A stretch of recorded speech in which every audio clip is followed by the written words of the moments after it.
amigos? ¿Cómo están? Soy Antonio Sánchez Vallinas, coordinador del programa Radio M12 que se transmite por la frecuencia universitaria el 96.9 del FM de nuestra máxima casa de estudios, la Universidad Autónoma de Puebla, los días sábados a las 10 de la mañana, donde les espero para escucharnos. Miren ustedes, los últimos acontecimientos con relación a las denuncias de Emilio Lozoya Austin en contra de diferentes expresidentes, diputados federales, senadores y empresarios confirman que el Estado en la sociedad regida por las relaciones de producción capitalista es el administrador de los negocios comunes de la clase más rica de este país, la empresarial.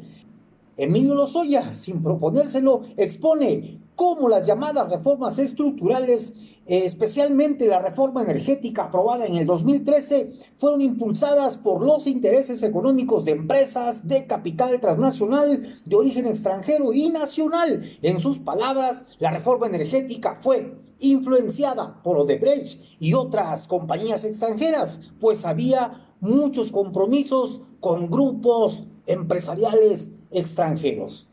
En realidad, fueron las empresas de capital transnacional quienes impulsaron la reforma energética para mantener sus ganancias. Ellas fueron las autoras intelectuales del desmantelamiento y saqueo de petróleos mexicanos. Los ejecutores materiales de la reforma fueron funcionarios del gobierno, entre ellos el propio presidente de la República, funcionarios que, a su vez, ya eran empresarios como el propio Emilio Lozoya, dueño de al menos 2 empresas antes de ser director de Pemex, Latin American, Asia Capital Holding Ltd. Y Tochos Holding Limited.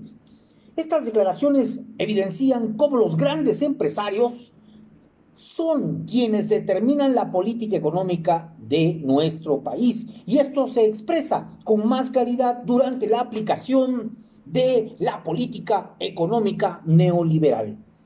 La declaración de Lozoya expone que los enemigos de la vida digna del pueblo son los empresarios que se ocultan detrás de funcionarios y fingen no participar en política. Gracias a esto, la mayoría de nuestro pueblo cree que el enemigo principal es el político de turno, sea del partido que sea, y no el empresario dueño de los medios de producción que determina la política económica del país. Detrás de Salinas de Gortari se formaron las fortunas de Carlos Slim Helú, pues a él le vendieron muy por debajo de su valor la empresa paraestatal Teléfonos de México. También de Ricardo Salinas Pliego, quien fundó su fortuna en la compra de Imevisión, hoy TV Azteca, y de Germán Larrea, a quien le vendieron la mina de Cananea en Sonora.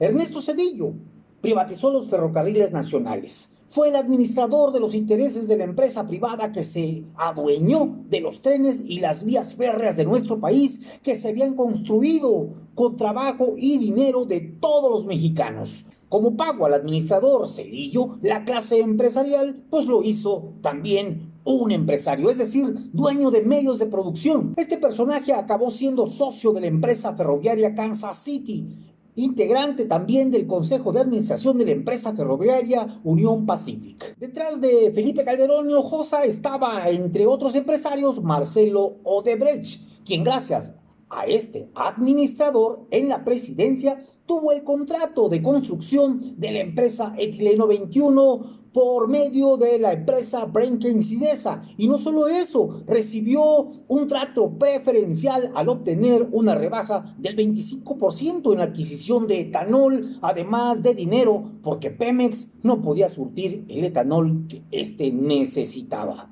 Los empresarios violando sus propias leyes, o lo que ellos llaman el Estado de Derecho, repartió 84 millones de pesos a otros funcionarios para que aprobaran la firma de un nuevo contrato leonino con la empresa dueña del proyecto Etileno 21. El poder económico de la clase empresarial que se funda en la propiedad privada sobre los grandes medios de producción es el fundamento de su poder político, es el fundamento del poder que se expresa por medio del Estado y del conjunto de sus instituciones que lo conforman. Es por ello que pretender separar el poder económico del poder político es prácticamente imposible si no se despoja de los grandes medios de producción a los empresarios a los burgueses como clase social. Limitar la explotación, la extorsión y el robo de algunos empresarios no debilita a la misma clase empresarial en su conjunto. Por el contrario, fortalece a algunos sectores que se benefician de la desgracia de otros integrantes de su clase y les permite fortalecer sus grandes monopolios. La denuncia de Lozoya expresa también que los más ricos de este país se preocupan además de malinformar, de mentir y de intentar manipular a las clases oprimidas, lo que en la denuncia se presenta como una disputa entre Luis Videgaray y Miguel Ángel Soyochón, cuando el primero le compra una bolsa de $5,000 a una periodista, es en realidad la necesidad del Estado y del gobierno por mantener a sus fieles voceros activos en la defensa de los intereses económicos y políticos de esta clase en su conjunto, y por ello mismo facilitaron un crédito al grupo de comunicación El Financiero, empresario, funcionario corrupto y asesino, todo en una sola persona: los burgueses, administradores del gobierno y autores intelectuales del terrorismo de Estado contra el pueblo. Con estas personas se integra la clase empresarial de nuestro país y el Estado mismo. Nadie puede negar que existen funcionarios honestos y que en administración pública trabajan personas que no son empresarias.